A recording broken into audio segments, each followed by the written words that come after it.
Well, we're on the way out of Chama, headed north towards the Colorado state line. We're still technically in Mexico for New Mexico for a little while.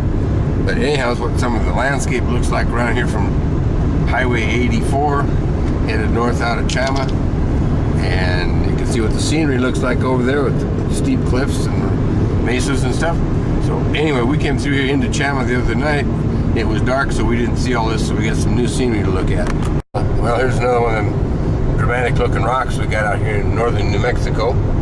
We'll kind of come up Highway 84 going north towards Durango from New Mexico.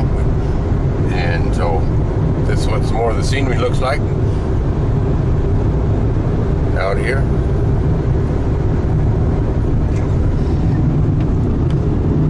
Got a few cows out here in the field too.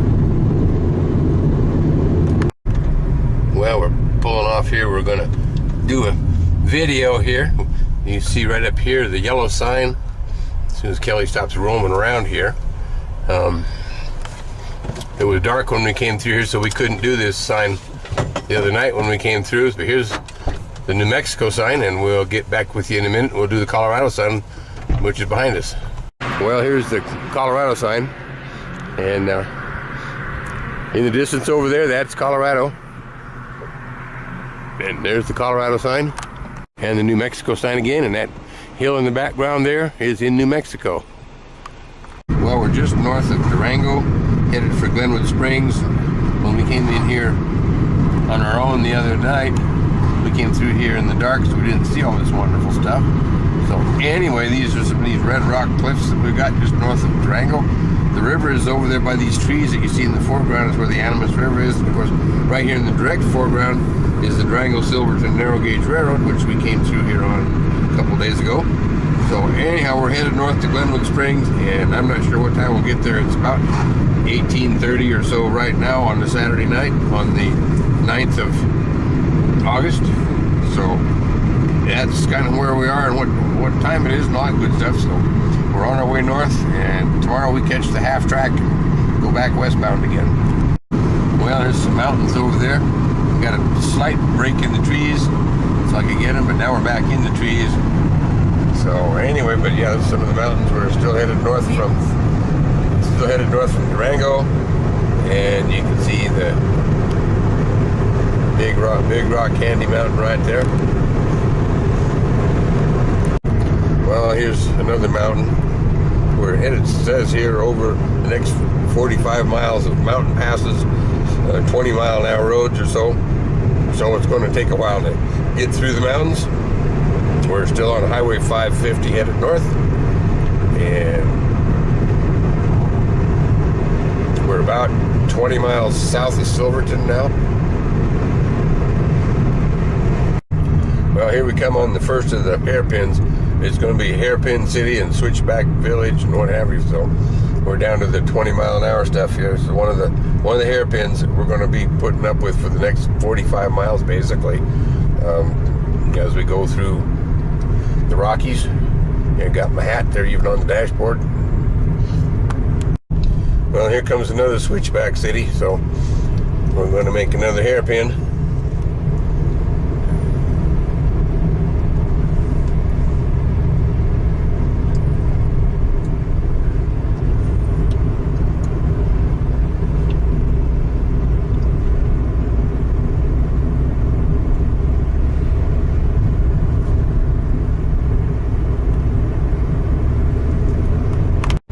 Comes another Switchback City.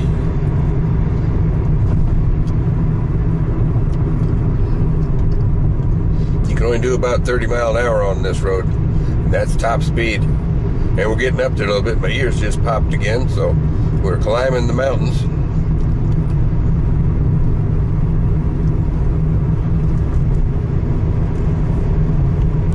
Well, we're at Coal Creek past the summit. Just saw the sign, 10,640 feet. Now we're starting down the other side. I'm not sure about how much about the rest of the road going down. I know it's hairpins, all the hairpins and switchbacks all the way down. At least it was when we came up this way in the dark the other night. Here comes another hairpin city here. Switchback City, whatever you want to call it.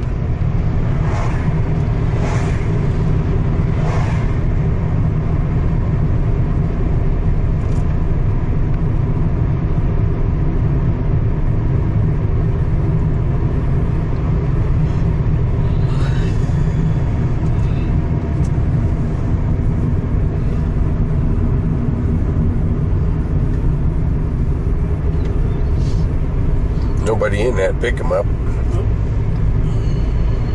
And you can see out through the neighborhood here on our way down the hill. And we're going to make a 90 to the left down here.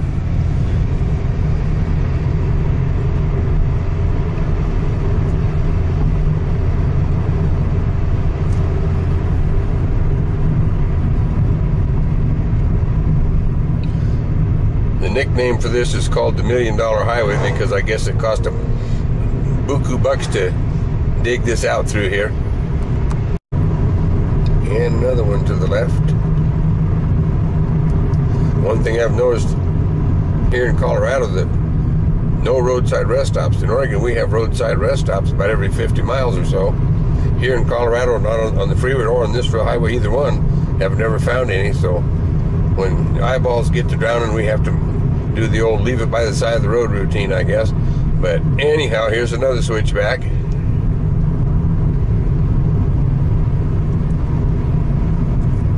What's up there? And you don't know what that is up there.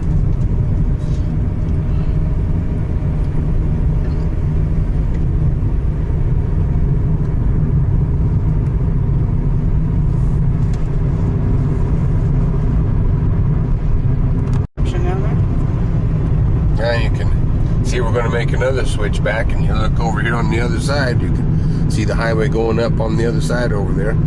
So another switchback city.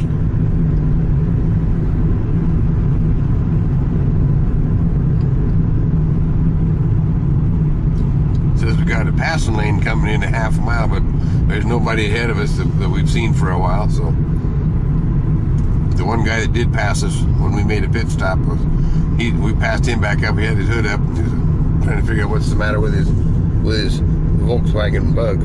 So anyway, this is kind of looking back the other way where we just came from. You see a car on the side of the road over there coming along, and now we're climbing again. Well, we just went over Molas Pass, M-O-L-A-S, Molas Pass, and it was 10,916 feet. So we're kind of getting up in the world here, but now we're coming back down the hill. So down around another sharp curve.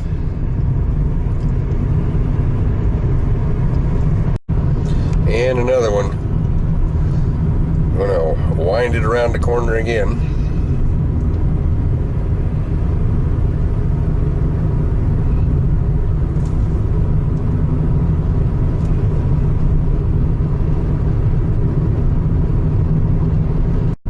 And here's an even tighter one. This has got a 20-mile-an-hour speed limit on it.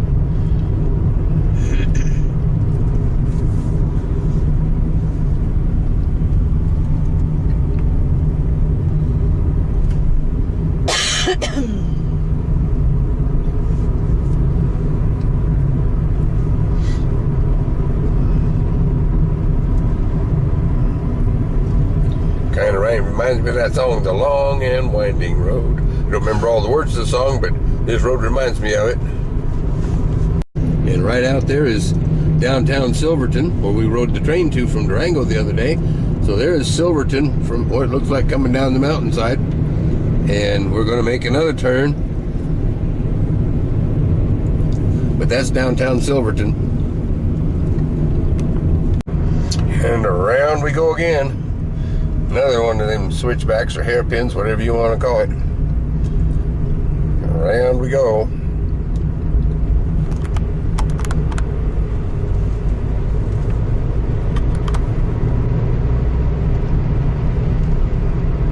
You made it. All the way down.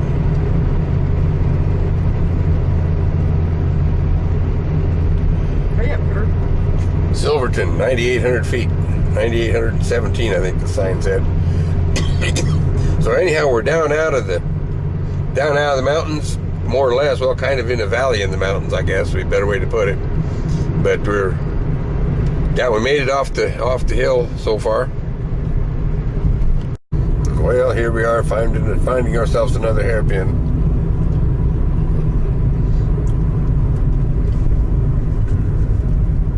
I think we should climb again. We're kind of down in a valley right now. I think we should probably start climbing again here Yep. before too much longer. Oh yes, here we go. We're coming around this corner and the road starts going up.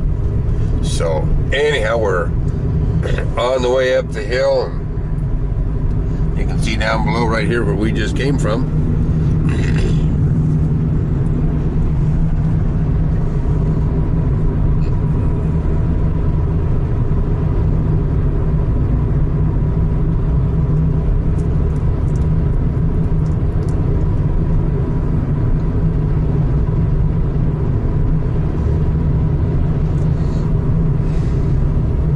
And there's where we just came from down there.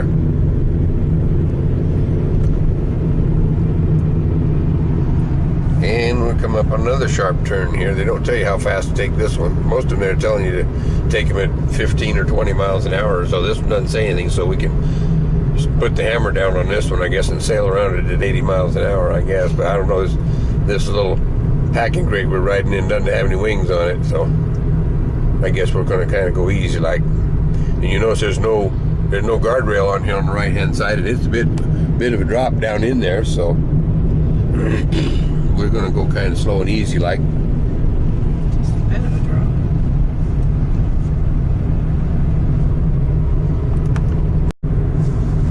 Well, around some more corners. Sign there says truckers use lowest gear, so we're headed down again. This I think is the last of the long and winding road here. I think once we get down out of here, we'll down to the town of Boré. Well, we'll be back on flat ground again, and we can make some time. And you can look down here in the valley, see what's there, and you can see the road we're going to be on right directly here. I have a sign for you.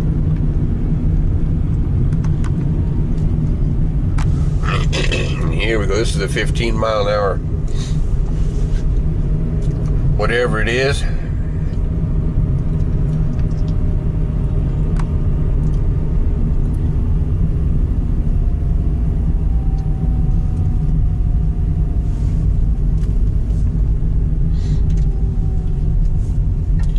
And you can see where we just came from up down the hillside. And we're coming down the second half of this hairpin operation.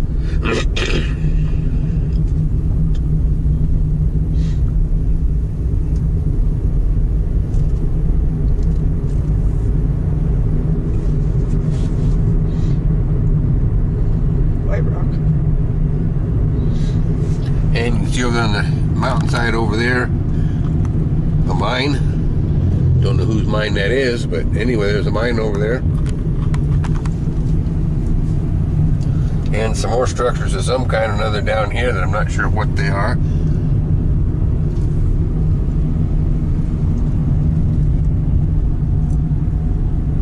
And there's some kind of a ramp to nowhere. I'm not sure whether that's for Evel Knievel or what that's for, but anyhow, the ramp goes out there and stops. And we're going to make another hairpin.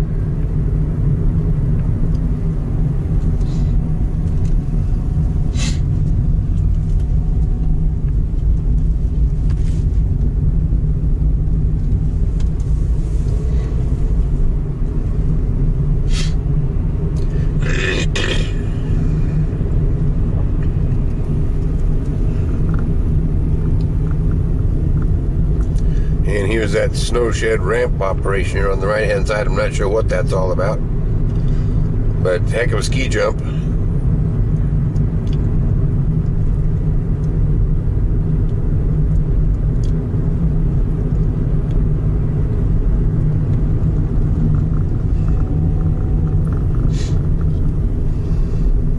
You fly out into the grassy area there. You take that t-shirt. Oh yeah. Shit over here down there drinking in the water. Take a picture of him then. He's down there in that creek drinking water.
5 minutes of this disc.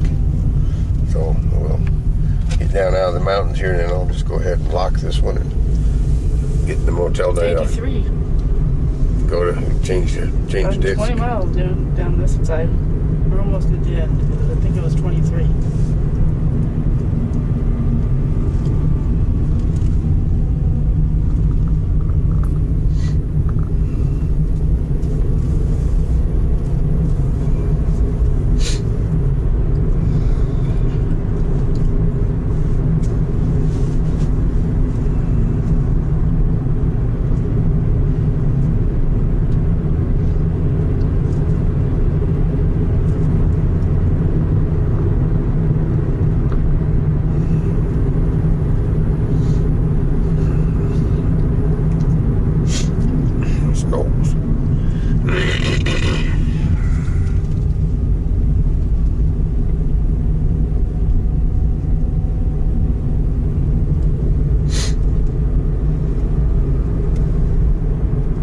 Watermelon up there.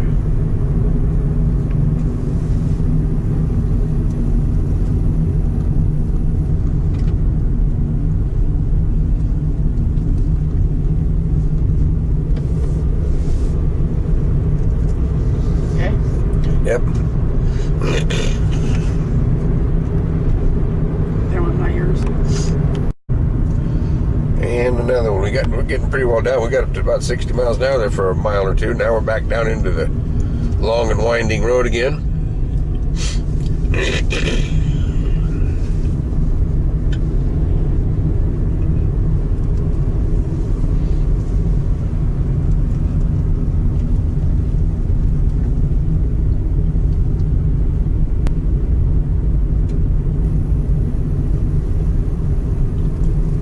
Definitely would not want to drive this in the wintertime when it's got snow and ice on it. It could be downright miserable up here. Got gates they can put across it. It gets too bad. Yeah, we have noticed the highway department has some gates they can pull down and lock. They got built-in locks into them to be able to close the road off. They say there's a snow shed coming, so we'll see what that is when we get here down around the corner. Yes. And here it is, the snow shed.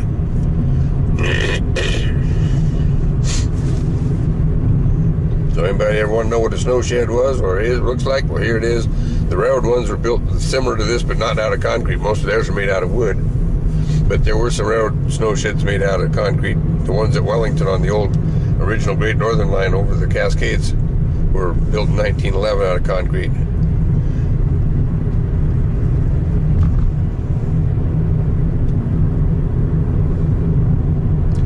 So we're going to let this disc run out as we come down the mountainside here. There's only about a minute left, so we'll just let this disc run out on this long and winding road, and you can see what the scenery looks like.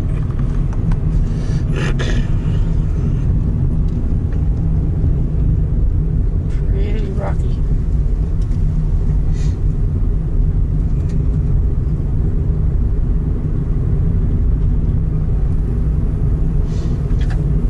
I must say Colorado's got some pretty scenery, but it's mighty rugged too, so I think you'd have to learn to live in the neighborhood on a fairly short order basis.